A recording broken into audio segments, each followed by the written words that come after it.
Baik, Assalamualaikum warahmatullahi wabarakatuh. Selamat pagi rekan-rekan. Perkenalkan, nama saya Arif, asal dari Malang. Yang saat ini saya sedang mengikuti pelatihan program K3 Umum di Cepu, Jawa Tengah. Di dalam video ini saya akan mencoba untuk menjelaskan apa itu K3, JSA, permit, serta bagaimana cara menerapkannya di tempat kerja. Video ini juga dibuat sebagai bahan penilaian untuk menentukan apakah saya berkompeten atau tidak. Jadi langsung saja saya akan mulai penjelasannya dari apa itu definisi K3.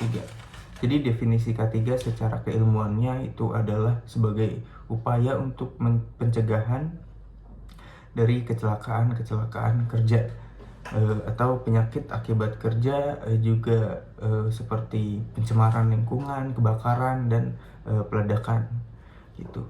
Selanjutnya ada definisi dari secara filosofinya, yaitu adalah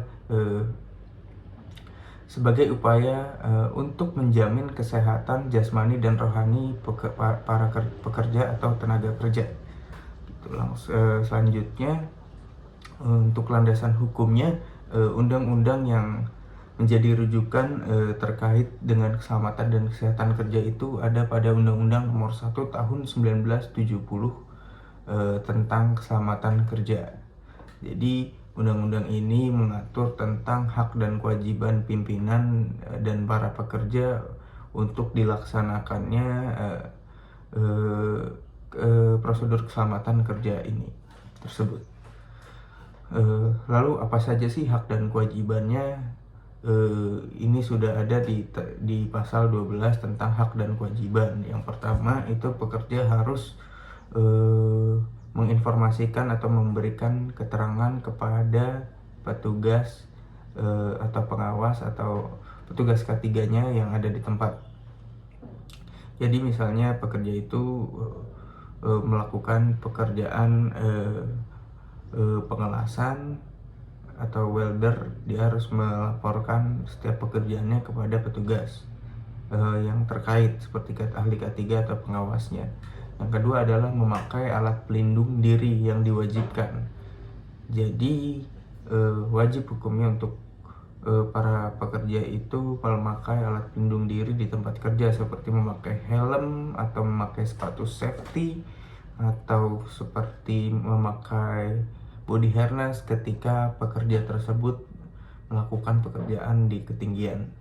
Lalu selanjutnya yang ketiga adalah memenuhi dan menaati semua syarat-syarat yang diwajibkan, syarat-syarat keselamatan dan yang diwajibkan.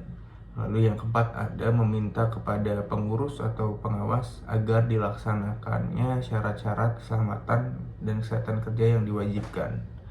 Lalu yang kelima adalah menyatakan keberatan jika pekerja tersebut mendapatkan alat-alat yang disediakan oleh perusahaannya itu tidak layak pakai. Jadi contohnya misalnya seperti ada pekerjaan yang membutuhkan tali untuk mengangkat barang, namun tali tersebut ternyata tidak layak pakai, talinya berserabut, dan itu berpotensi menimbulkan suatu aksiden atau insiden yang nantinya dapat merugikan atau membahayai pekerja-pekerja di tempat tersebut.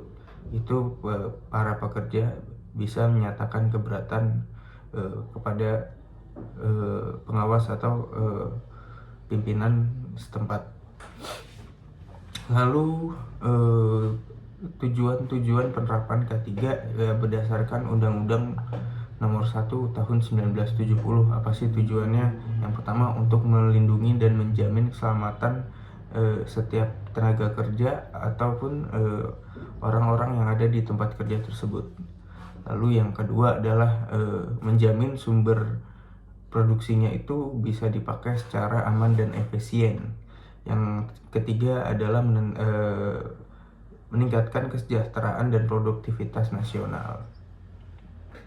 Baik, lalu saya akan coba menjelaskan tentang penyebab dasar kecelakaannya itu apa aja sih. Yang pertama itu ada kurangnya aturan dan prosedur yang diterapkan. Jadi tidak ada prosedur yang lengkap di perusahaan tersebut, tidak ada aturan-aturan yang mendetail untuk dilakukannya pekerjaan-pekerjaan. Itu bisa menyebabkan terjadinya kecelakaan kerja di tempat kerja. Lalu yang kedua adalah kurangnya sarana dan prasarana di perusahaan tersebut. Jadi perusahaannya tidak menyediakan alat-alat yang layak untuk para pekerja bisa bekerja secara aman. Contohnya seperti APD, alat pelindung diri. Jadi apalagi ketika pekerja itu melakukan pekerjaan-pekerja yang berpotensi yang berbahaya, untuk fasilitasnya memang perusahaan harus mendukung dengan memberikan fasilitas alat pelindung diri yang layak untuk dipakai, untuk menghindari pekerja tersebut untuk melindungi pekerja tersebut dari kecelakaan kerja. Yang ketiga adalah kurangnya kesadaran. Jadi sudah ada prosedurnya, sudah ada aturannya, sudah diberi fasilitas alat pelindung diri juga, namun karena menyepelekan itu dapat si pekerja tersebut bisa terjadi kecelakaan kerja yang dapat merugikan dirinya sendiri. Nomor 4 yang itu adalah tidak patuh berarti menyepelekan. Semuanya sudah diberikan, semuanya sudah ada aturannya, namun pekerja tersebut tidak patuh atau menyepelekan, akhirnya dapat merugikan dirinya sendiri. Yang padahal aturannya sudah dibuat itu bertujuan untuk melindungi dirinya sendiri, juga orang-orang yang ada di tempat kerja tersebut, juga perusahaannya sendiri. Baik, selanjutnya ada penyebab tidak langsung. Penyebab tidak langsung itu yang pertama adalah faktor pekerjaannya. Ya mungkin pekerja yang sebenarnya bukan kapasitasnya untuk melakukan pekerjaan tersebut, namun terpaksa atau ada alasan lain sehingga itu juga bisa menjadi penyebab tidak langsung terjadinya potensi kecelakaan di tempat kerja. Selanjutnya yang kedua adalah faktor pribadi. Biasanya ini masalah keluarga atau perselisihan di tempat kerja. Jadi ketika mereka ada perselisihan atau ada masalah keluarga, dia bawa di tempat kerja, akhirnya di tempat kerja itu bisa membuat kondisi jadi tidak nyaman, yang bisa menyebabkan terjadinya kecelakaan kerja. Lalu ada penyebab langsungnya. Penyebab langsungnya apa sih? Jadi penyebab langsung yang pertama adalah kondisi tidak aman. Jadi kondisi tidak aman, pekerja melakukan pekerjaan di tempat itu padahal kondisinya tidak aman. Contohnya ketika ada gas yang sedang kebocoran pipa yang mengeluarkan gas, tapi pekerja tersebut tetap melakukan pekerjaannya, seperti misalnya melakukan gerinda misalnya, padahal kan ada percikan apinya, sedangkan di kondisi tempat itu kondisinya sedang tidak aman karena ada kebocoran gas.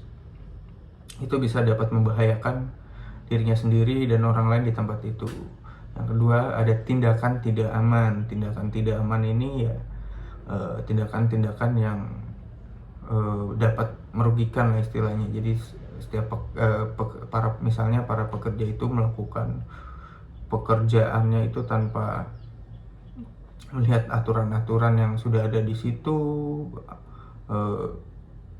namun tidak dia pedulikan, akhirnya itu bisa menjadi penyebab langsung faktor kecelakaan kerja di tempat kerja. Baik, yang selanjutnya saya akan mencoba untuk menjelaskan tentang apa itu Job Safety Analysis atau biasa disingkat jadi JSA. Jadi JSA ini adalah sebuah teknik yang berfokus pada pekerjaan-pekerjaan untuk nantinya diidentifikasi sebelum para pekerja itu melakukan pekerjaan tersebut. Nah, langkah-langkahnya apa aja sih? Yang pertama, untuk membuat JSA kita harus merinci pekerjaan dari tahap awal sampai akhir. Jadi untuk JSA ini untuk area yang sama ya, meskipun pekerjaan yang sama namun di area yang berbeda itu tidak bisa, karena area yang berbeda itu potensi bahayanya juga berbeda. Contohnya misalnya melakukan pengelasan di ruang terbuka, lalu dengan pekerjaan yang sama namun di area yang berbeda, yang satu di area tertutup atau di dalam kondisi yang berbeda, itu harus melakukan identifikasi ulang seperti itu. Yang kedua, identifikasi bahaya dari potensi kecelakaan kerja yang sudah ditentukan. Yang ketiga adalah menentukan langkah-langkahnya berdasarkan bahaya-bahaya serta langkah-langkah pekerjaannya apa aja. Jadi kalau tadi sudah dilakukan udah dirinci pekerjaannya apa, lalu diidentifikasi bahayanya apa, selanjutnya kita menentukan solusi-solusi dari pengendalian dari langkah-langkah yang sudah dilakukan gitu. Misalnya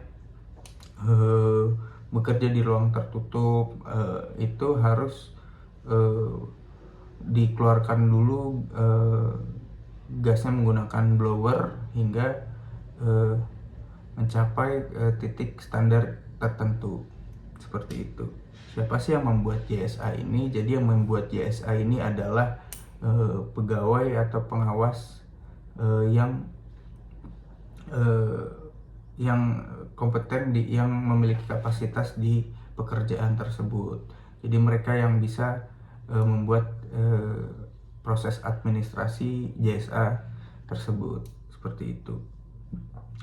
Dan pastikan sebelum pekerjaan ini dimulai, para pekerja ini sudah mengetahui bagaimana cara melakukan pekerjaan dengan aman dan nyaman. Jadi jangan sampai nanti ketika JSA ini sudah dibuat, para pekerja ini nggak tahu bagaimana sih cara melakukan pekerjaan yang aman. Jadi harus disosialisasikan terlebih dahulu. Setelah diidentifikasi, setelah menemukan langkah-langkah pengendaliannya seperti apa, langsung disosialisasikan kepada pekerja agar pekerja ini memahami bagaimana melakukan pekerjaan yang aman seperti itu. Selanjutnya saya akan mencoba untuk menjelaskan apa itu work permit atau surat izin.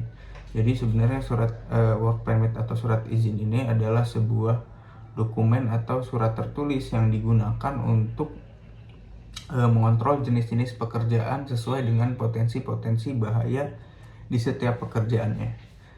Lalu work permit ini juga merupakan salah satu pengendalian kontrol operasional yang wajib digunakan untuk mengendalikan resiko-resiko terjadinya kecelakaan. Jadi di work permit ini izin kerja pada umumnya yang biasa digunakan oleh perusahaan adalah biasanya untuk hot work permit atau izin kerja panas. Itu digunakan ketika pekerja melakukan pekerjaan-pekerjaan seperti mengelas, gerinda, dan sebagainya yang menggunakan peralatan-peralatan yang bisa mengeluarkan api atau sumber nyala. Lalu yang biasa digunakan lagi adalah surat izin kerja dingin atau cold work permit. Nah, itu biasanya surat izin ini dikeluarkan untuk pekerjaan-pekerjaan yang sifatnya maintenance atau perbaikan. Contohnya ketika pekerja melakukan pekerjaan mengecat atau pekerjaan sipil, konstruksi, dan sebagainya.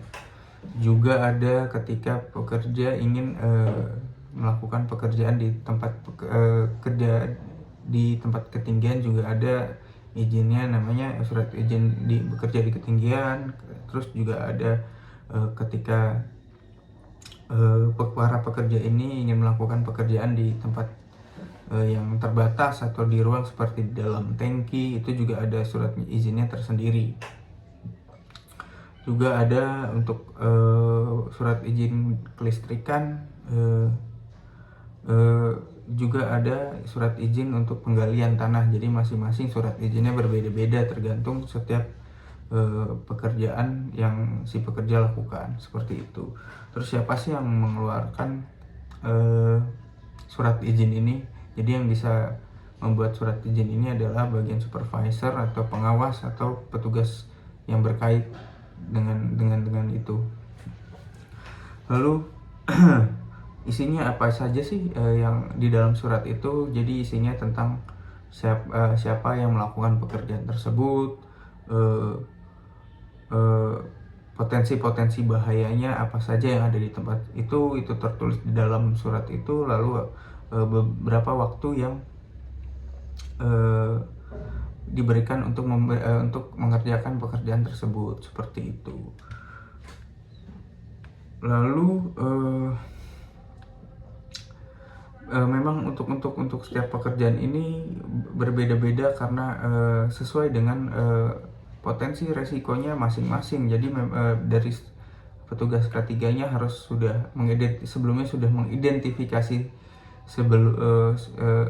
pekerjaan-pekerjaan itu, hingga nanti suratnya jadi, setidaknya para petugas sudah mengetahui resiko-resiko apa saja yang nanti